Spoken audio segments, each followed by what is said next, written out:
आप मेहनत करते हो, आपके हाथ फट जाते हैं। अच्छा, 24 घंटा अपना खून पसीना आप देते हो, ठीक है। और आपकी मेहनत का फल आपको नहीं मिलता। क्या बात कर रहे हैं? अदानी जी के हाथ नहीं फटते। मैंने हाथ कभी मिलाए नहीं है, मगर मैं जानता हूं। अच्छा, बिल्कुल मुलायम मुलायम हाथ होंगे उनके। खेत में कभी शायद गए भी नहीं है।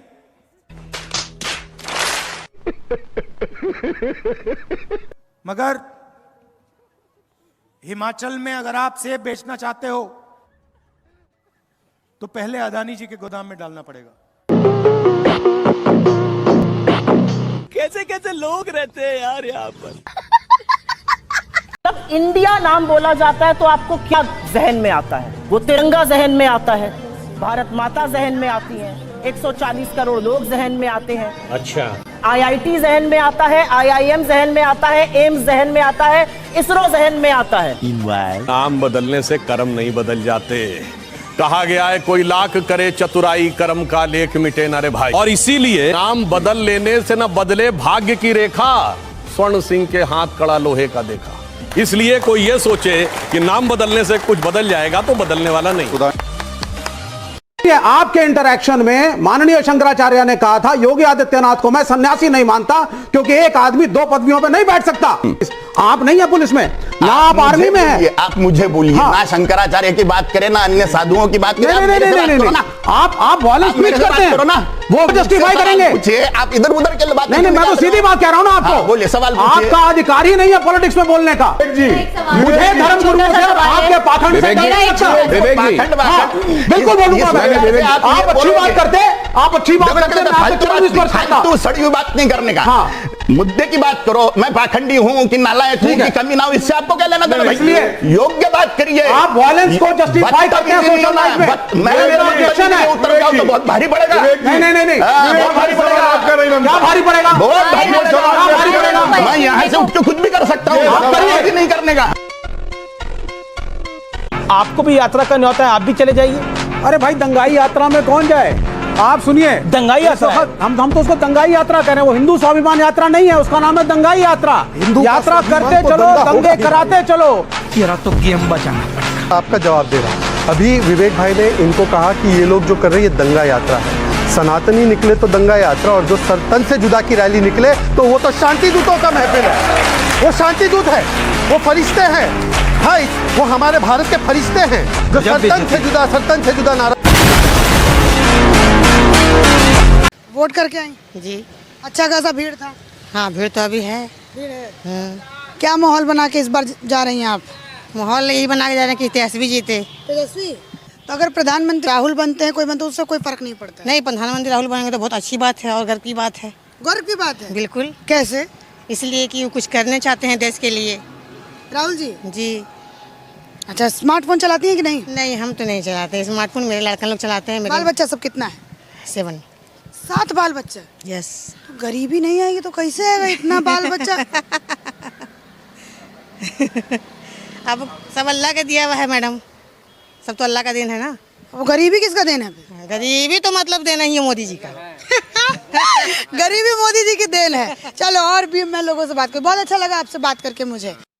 नौकरी को छोड़ के चुनाव लड़ने चला गया, मुझे उससे सरमस नहीं चाहिए, ज्ञान नहीं चाहिए, प्लीज। इसलिए सुप्रिया जी प्लीज अपना काम करें। अब मैं अजय आलोक को ला रहा हूँ चर्चा में, प्लीज। बहुत इंडिपेंडेंट जर्नलिस्ट हूं, मैंने बहुत इंडिपेंडेंट काम अरे किया। सुप्रिया जी, वो इंडिपेंडेंस दिख रही है। जब आप पत्रकारिता छोड़ के टिकट लेके चुनाव लड़ गई एक पार्टी से, तो क्या इंडिपेंडेंस रही होगी? अब उस पर मुझे नहीं जाना, इसलिए छोड़ देते हैं।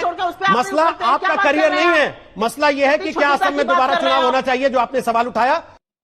और इस्लामोफोबिया पूरे विश्व में जम के आने जा रहा है। एक काले अध्याय की विश्व पॉलिटिक्स में शुरुआत है, यह मेरा मानना है। और भारत को खुश होने की आवश्यकता नहीं है। नहीं, पर ट्रंप से आने से एक काले अध्याय की शुरुआत है। वर्ल्ड ऑर्डर में काला अध्याय शुरू हो जाएगा, आपको लग रहा है? क्यों? जी, देखिए, पहली चीज इस्लामोफोबिया शुरू हो जाएगा। नहीं, आप देखिए, एंटी मुस्लिम रेस शुरू हो जाएगी। बिल्कुल आप सही कह रहे हैं। आप देखिए नेतन्याहू भंगड़ा कैसे कर रहे हैं। ये इजराइल वाले जो टोटल राइट विंगर्स हैं, हाउ दे आर डांसिंग, जैसे कि इनको एक बहुत बड़ा बाप और गॉडफादर मिल गया हो। और वो कह रहा है कि साहब मैं जाऊंगा और 2 घंटे के अंदर पैलेस्टीन की प्रॉब्लम सॉल्व। क्या करोगे आप? न्यूक्लियर बॉम्ब फोड़ोगे आप वहां पे। नहीं, आपकी दिक्कत क्या है? आप जलेबी खा नहीं रहे हैं, आप कह रहे हैं कि बहुत बड़ी परेशानी हो गई है। आपके लिए तो मुझे लगता है हिस्टोरिक डे नहीं है, सैड डे है। हम तो बहुत दुखी हैं, ये काला अध्याय शुरू हो गया है और ये अगर ये सोच रहे हैं बीजेपी और हमारे देश के नागरिक तो ये भारत के भी खिलाफ जाएगा। प्रभु प्रभु प्रभु आपकी चेतना अभी चित हो गई। चलिए आपने हमें प्रभु तो बोला। हाँ प्रभु प्रभु संबित का मतलब होता है चेतना, चेतना इनकी चित है, क्योंकि ये अच्छी बातें तो कर नहीं सकते। 80% लोग गांव में अभी भी पीपल के पेड़ के नीचे या बरगद को, हम बरगद को और बेल को ही शिव जी मान लेते हैं और तुलसी की पूजा घूम घूम के कर लेते हैं, मात्र उसमें पत्थर रख। सनातन में कहा गया है कि आत्मा ही परमात्मा है, लेकिन आप आत्मन चिंतन कर ही नहीं रहे हो। आत्मा परमात्मा मानो तो फिर आत्मा का सम्मान करोगे ना, फिर आत्मा के साथ नफरत की राजनीति थोड़ी करोगे। इतनी आत्माएं बैठी हो, आप लड़ाना चाहते हो उस आत्माओं को। मुझे तो समझ में नहीं आ रहा है ये सब बोले क्या है। मतलब अंजना जी, मतलब ये क्या मजाक है हमारे धर्म के साथ। अंजना जी, इनके जो लीडर है वो कहते हैं एक पत्थर रख दो और एक भगवा झंडा फहरा दो, वही भगवान। ये हिंदुओं का क्या है? पीपल को भगवान मानते हैं, पत्थर को भगवान मानते हैं, इसलिए हमारे मंदिर पर अधिकार नहीं, मंदिर नहीं होना चाहिए। कुल मिलाकर यही कहानी। इसी प्रकार की भाषा का प्रयोग किसी और धर्म के आस्था के लिए की गई होती तो अभी थोड़े दिन बाद 6 इंच कम हो गए होते। अभी 6 इंच कम हो गए होते। हिम्मत नहीं है। मैरिड और नॉट मैरिड? माशाल्लाह, कहाँ से लगती है आप मैरिड? ये बेबी है?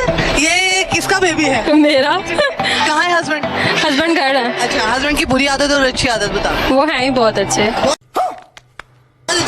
इसलिए माशाल्लाह आप अच्छी। हाँ। लो कर रही है। मुझे बताओ, अच्छी स्किन का राज क्या है? खुश रहना, हसद ना करना। घर वाले ससुराल वाले खुश रहने देते हैं? हाँ अल्हम्दुलिल्लाह। गजब बेइज्जती है। इज इट लव मैरिज और अरेंज? रुको जरा, सबर करो। सोच लें कि 1 वीक में हमारा निकाह हो गया और 9 माह बाद शादी होगी। अभी भी कहता हूँ सुधर जाओ। इतनी जल्दी कैसे? अम्मा पापा को क्या पसंद आया उनमें? ये पसंद आया कि वो बहुत नाइस पर्सन है। Nice person? हाँ। ये आपको 1 वीक में कैसे पता लग जाता है कि बहुत नाइस? वो एक्चुअली कजन है। देख रहा है बिनो।